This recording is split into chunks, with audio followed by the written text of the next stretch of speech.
नमस्कार दोस्तों। तो यस, एक थोड़ा अलग सा टॉपिक। पूर्वज, एंसेस्टर्स, पितृदेवता और आप। बहुत बार क्या होता है कि हम बहुत एफर्ट लगाते हैं, बहुत काम करते हैं, जॉब पे, अपने प्रोफेशन पे, अपने पढ़ाई पे। लेकिन कभी कभी क्या होता है कि आपका एफर्ट 200% 200% होता है, लेकिन रिजल्ट आपके अनुकूल नहीं आता। मोस्ट ऑफ द टाइम्स हम सोचते हैं कि हमारा बैड लक है, हमारा एक हमारा पिछले जन्म का पाप कर्म है, ये वो। हाँ, पेरेंट्स भी चिल्लाते हैं अगर आप बच्चे हैं तो।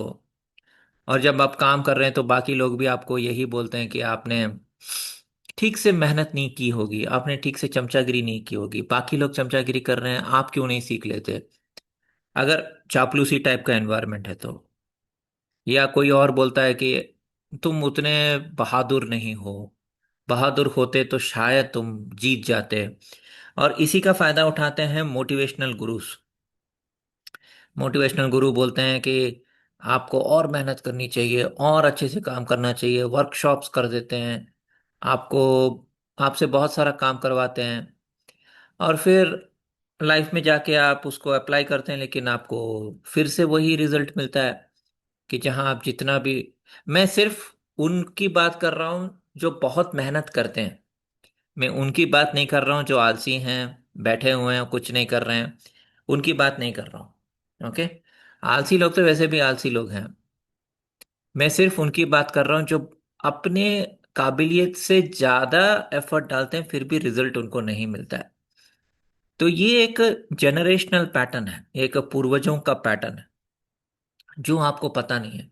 शायद आपके पूर्वज मतलब ब्रिटिश की वजह से या मुस्लिम रूलर्स की वजह से दब गए थे, और उन वो धीरे धीरे धीरे करके एक पैटर्न में घुस गए जहां कंप्लायंस कंप्लायंस का मतलब है कि जी हुजूरी करना, उसमें रह गए थे। और उस वो जनरेशनल पैटर्न नॉट ओनली आपके फैमिली के साथ है, बट पूरे इंडिया में बहुत सारे लोगों के साथ है।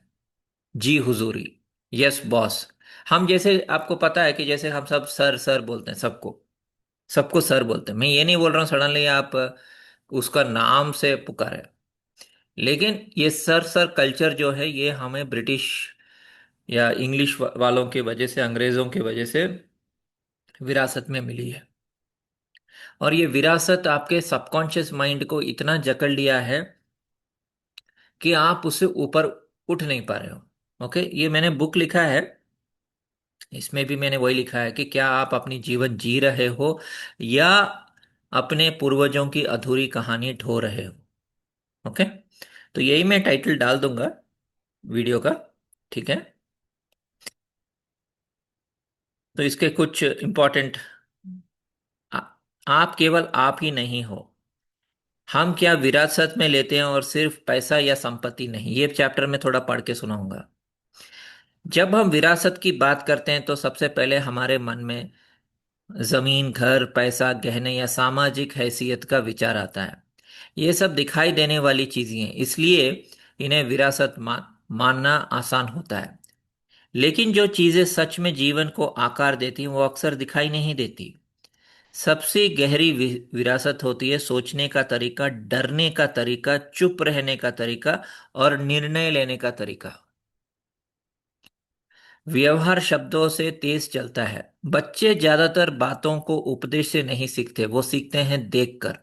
अगर बच्चा देखता है कि कोई बड़ा अधिकारियों के सामने अपनी आवाज बदल देता है, तो ये सीख लेता है कि अधिकार का सावधान रहना चाहिए अधिकार से।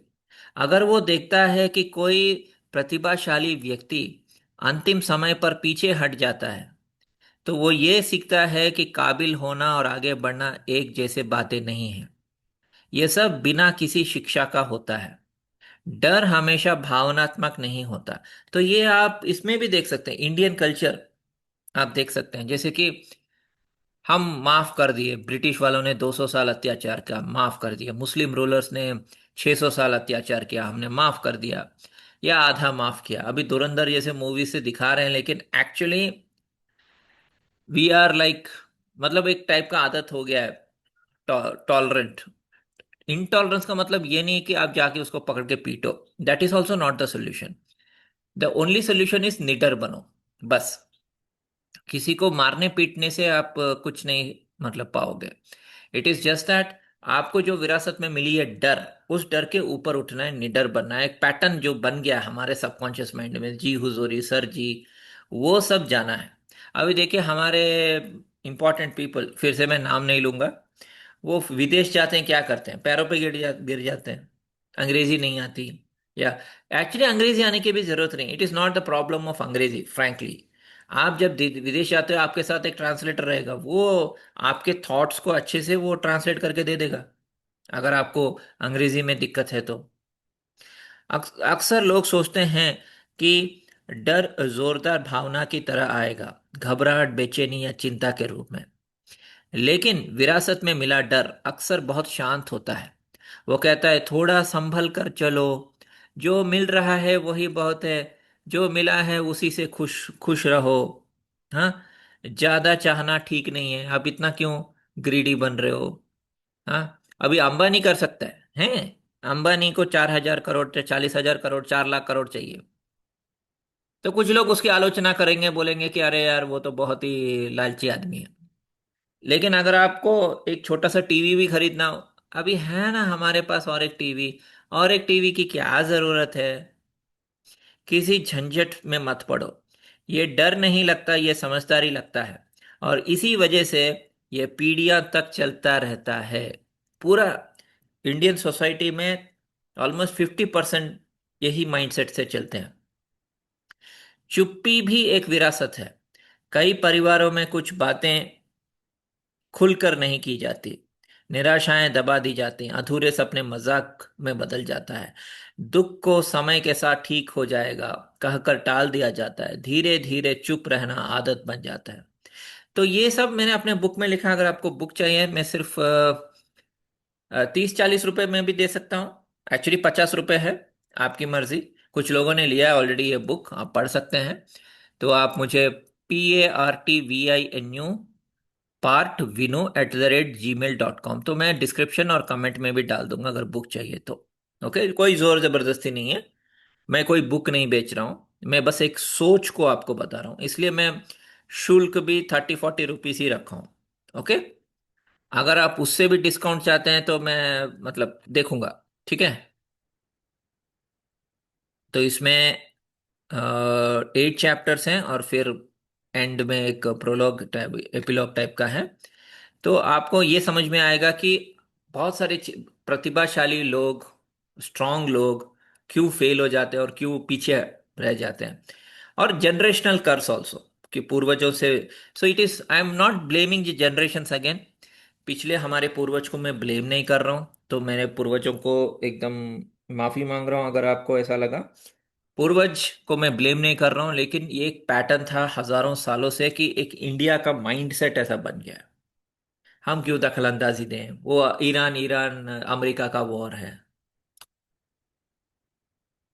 हम देख रहे हैं कि यूएसए पावरफुल है, इसराइल पावरफुल है, उनसे दोस्ती कर लेते हैं। Your understanding? So at the top level से लेके सबसे नीचे निचले लेवल तक हम सब एकदम ऐसे हो गए हैं। तो इसी माइंडसेट से बाहर आना है। ठीक है दोस्तों, धन्यवाद।